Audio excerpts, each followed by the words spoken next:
memiliki dan memakai kalung yang dulu dia berikan, itu menandakan kalau Sophie masih mencintainya. Mereka merencanakan sebuah pelarian, namun Sophie takut jika mereka suatu saat nanti tertangkap, maka mereka akan dibunuh oleh pihak kerajaan. Karena putra mahkota tersebut adalah seorang yang kejam, dan di masa lalunya dia punya riwayat pernah membunuh seseorang. Dia juga tidak segan-segan untuk berbuat kasar pada wanita. Dan mulai dari titik itulah Ensenheim mulai merencanakan tentang pelarian mereka berdua.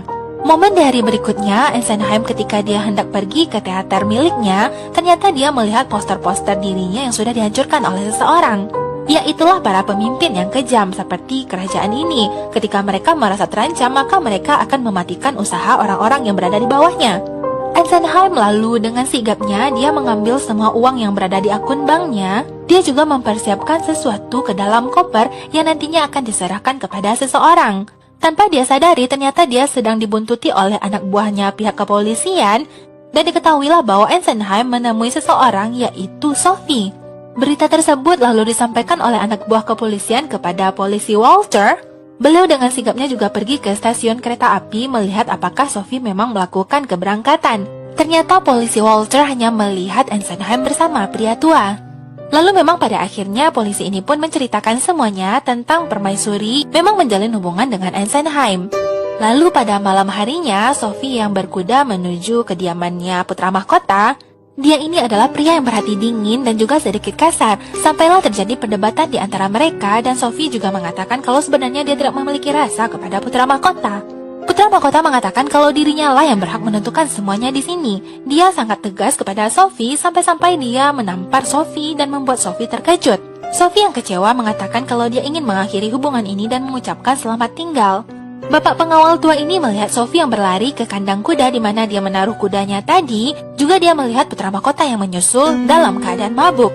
Ternyata Sophie yang keluar dengan berkuda, dia dalam keadaan tidak bernyawa. Dia sudah mati. Itu membuat pengawal ini terkejut, menjadikan dirinya sebagai saksi mata. Ensenheim yang sudah merencanakan pelarian dia bersama Sophie, dia juga sudah menentukan jam ketika mereka akan bertemu. Namun ternyata ketika jam tersebut sudah ditentukan dan Ensenheim menunggu kedatangannya Sophie, dia tidak kunjung melihat kedatangannya. Sampailah keesokan harinya, kuda putih semalam kembali ke istana dan pengawal melihat ada bercak darah di badan kuda tersebut. Pencarian kepada Sophie pun dilakukan oleh semua orang dan pengawal istana. Dalam pencarian tersebut, Ensenheim juga ikut serta. Sampailah mereka di pinggiran sungai, ternyata terdapat jenazah seorang wanita. Semua orang terkejut termasuk Ensenheim, dan dialah orang pertama yang terjun ke dalam sungai untuk mengambil jenazah wanita yang ia cintai. Dirinya sangat bersedih menyadari wanita yang ia cintai sudah meninggal dunia. Tim forensik dan para dokter sudah didatangkan termasuk para kepolisian. Dokter ini mengatakan kalau memang Sophie sudah meninggal dunia. Itu juga dicek oleh polisi Walter. Para polisi ini juga diberitahukan oleh dokter ini bahwa beliau menemukan sebuah batu permata berharga di mayatnya Sophie. Sedangkan Ensenheim hanya bisa bersedih melihat kereta yang membawa jenazah wanita yang ia cintai. Dia pun mengatakan kepada pihak kepolisian ini bahwa dirinya yakin penyebab kematian Sophie adalah putra mahkota. Yang membunuh Sophie adalah putra mahkota, dan aku yakin kalau bapak juga mengetahuinya, kata Ensenheim kepada bapak Walter ini. Ensenheim sendiri mengakui kalau dia akan melakukan pelarian bersama Sophie, yang berarti Sophie akan memutuskan hubungan dengan putra mahkota yang mungkin menyebabkan putra mahkota marah kepada Sophie. Namun kenyataannya disangkal oleh polisi Walter yang mengatakan kalau mereka tidak boleh mencurigai siapapun, apalagi seorang putra mahkota. Tidak kehabisan akal, Ensenheim pun mengundang para ahli sihir untuk membangkitkan nyawa-nyawa manusia yang sudah mati. Malam harinya, Ensenheim kembali lagi mengadakan pertunjukannya yang dihadiri oleh para penggemarnya termasuk salah satunya polisi Walter.